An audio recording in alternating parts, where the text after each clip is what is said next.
Hello, friends. This is the Thinning of the Veil podcast, but I'm jumping in really quick on the Gathering Academy right before Colette really teaches us about family groups to remind everyone that if you are trying to glean all the information you can from this, you will need to watch the Gathering Academy videos as Colette really goes over in detail on her video screen how to navigate all of the family search changes and everything that goes along with doing temple and family history work. How you access that is just a reminder is that in this link and in every link of every video in the bottom in the description, there is the link. The first link that you see is the one to the video version of this file. For those of you who do not have access to YouTube, it is also available on Spotify. That video just gets uploaded a little bit further on in the day than the YouTube version. So those are the two options for you to be able to watch this. Hopefully that helps. And I will turn the time again over to the masterful Colette and her teachings about family groups and how that benefits you and helps you move your work and temple experiences forward. We'll see ya. Bye. Hello, welcome to Wales. Just kidding. I wish I was there. This is actually a photo. I decided to put this as my background photo. I thought it'd be a little more interesting than the blank wall. But if I move over just a little bit, you can see over in the back, right there, is Penpont. This is the estate where my husband's, probably 10th great grandfather built, and then his descendants lived there. And if you watched the Thinning of the Veil, I think episode 37 or 38, I shared a little bit about the miracles that happened at this place. This is one of my favorite photos. Whenever I have to go to a happy place, this is where I go. Right behind me, you can see some stone wall, and that's a bridge that goes over this beautiful river. It's just the most serene place in the world. And so I thought I would share it with you. Today we're going to talk about family groups. I ran into a sister this last week at Education Week, and she was so anxious to be able to find out about family groups, and I know it's been on the docket for us to talk about. So what is a family group and why would you want to do it? So there's several reasons. Family groups allow you to be able to share temple names so that you don't have to be printing them off, cutting them up, putting them in an envelope, and mailing them to somebody. You have the ability to put names in there, and then you invite other family members. You can have up to 500 members in a family group. You could do it for your ward. Let's say you want your relief society to all get together and help each other on getting names done.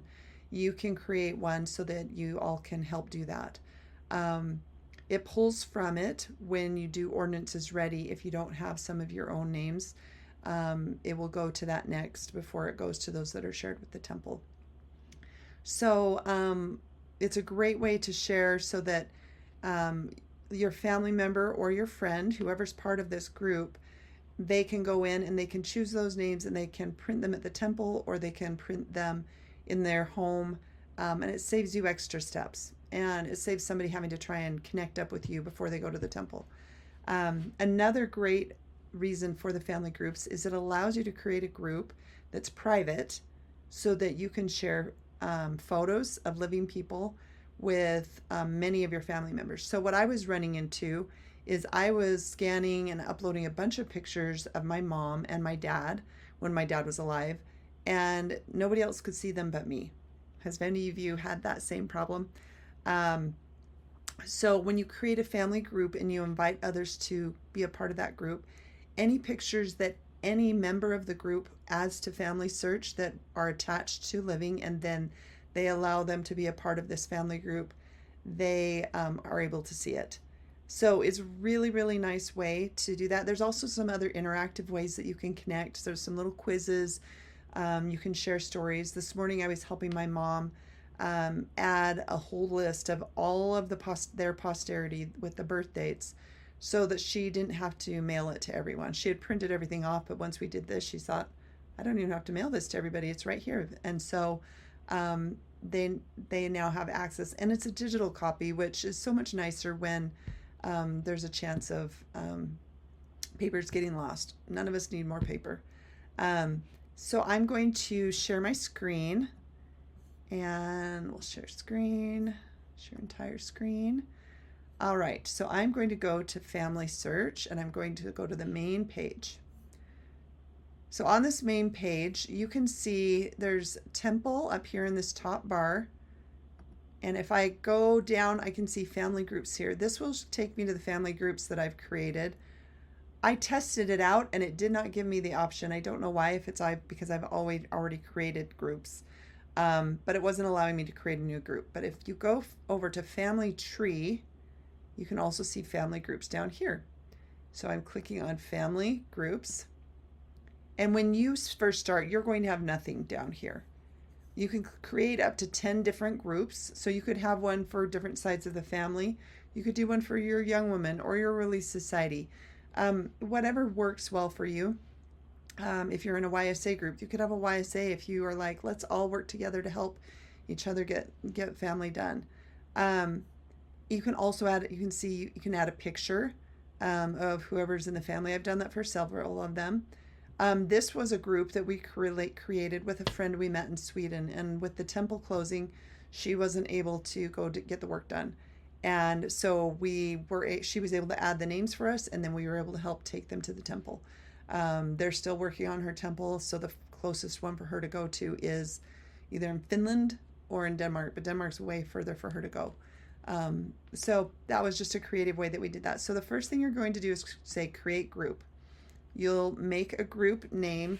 So I'm just going to, let's see, we're just going to call it the test group because this is just for you. And then you can put a description, and so you can just say, to help each other gather Israel, something like that. And then you could just say, who it is in your group. And if you need to have code of conduct, you can put that. I haven't done that for any of my family. And then allow this group to share ordinances. A question you might have is if a non-member is part of your group, will they see the ordinances? They will not. So you could create a group that with family members that aren't members, and they will only see the pictures and the stories and the things that you put on there of living people. Let's say you have a family reunion and want to share the pictures with everybody that came to the reunion. You can add them to this group, and then they will be able to see all of the photos. And then you click allow this group to work together in a family group tree. You have the option to add that or not, and I'm going to say yes. And then just read this little disclaimer that you are going to be able to send messages, share family memories, and work together. And if you choose to share personal information within that group, you confirm that you have the right to do so. And then you just agree, and then you can create the group. So once the group is created, the next part is you're going to invite people. I guess really the next step, it's wanting us to do this. In my mind, that was the next thing. So you will choose the living people that you have on your tree, and you just check all of those that you want. And then once you've done that, then you say copy to group. So the ones that were up at the top, those are the deceased people. And so then once you've done that, you will go back to your test group. Here's my test group. And I'm going to come back here to the main page. Maybe, let's see. I want to take you back. I'm going to go up here. We're going to go to, it's a little bit touchy to deal with, but you're going to come on here, and now I have all of these groups. Here's my test group, and I have no reservations in here. I can add reservations to this test group, to my group, from my reservations list right here. So if I go to my reservations, I can click on this one right here and see how all of a sudden when I checked it, see how this is all gray? When I click on it, it turns blue, and it gives me some options. I can print or I can share, and I'm going to share, and I'm going to say share with group. So then I will choose the test group, and I'm sending that over to share with group. So now it's in that group. I haven't invited anybody to be a part of that group yet. So I'm going to go to the test group, and I'm going to view the group. When I come on this, I can see this is the basic view. here I could add a picture, so I can upload an image and put that in there. And so you want to make sure that the image is on your computer. I can see what reservations I have in the group, and I should see, I think that was Bull. Yep, there's Bull. So she's in here. So I'm going to go back. And what I want to do now is, I'm the only group member, so this doesn't do me very much good. So I'm going to say invite. And those you invite won't be able to view the tree unless you have already added their tree person into the family group tree. So I need to go back to the tree, add them in there as a living person, and then they will be able to see them. So then I'll say continue. And then you copy this link right here. And now that that invite link is copied, then I can go to my messages or to my email. I paste that in and I send that to them. And then once they agree, then a message should come up. This is the last time I invited somebody, so I'll have to test it out. You let me know if it didn't work this way. As you know, the engineers are always working on things, and it could change. But once they've agreed, once they've clicked on accept and I will be a part of this group, then when you come back in here, you will have the option. There will be a little box and you will accept them into the tree. So you make an invite, they accept the invite, and then you finalize it by welcoming them into the group. You can, over here on the right, you can message the entire group. So you could say, we've got some names in here that are ready. I just added some new names. Would you, next time you are going to the temple, grab some. You can edit the group. So I can click on this and I can change the name of the title or the group description. I can leave the group. And since I'm the creator of it, if I leave the group, I will basically be getting rid of the group. So make sure all of the names are out of there before you say leave. You can set this as your preferred tree. So if I set this as my preferred tree, over here on the left, you can see there's all of these groups. It would always show up as the main tree when I come in here. I have it set right now that this FamilySearch tree is my main tree. That's what I always go to. But you could set it as your preferred tree. And then you can, let's see, and I have my living person on there as the starting. You can change the starting person if you wanted somebody else to be the starting person.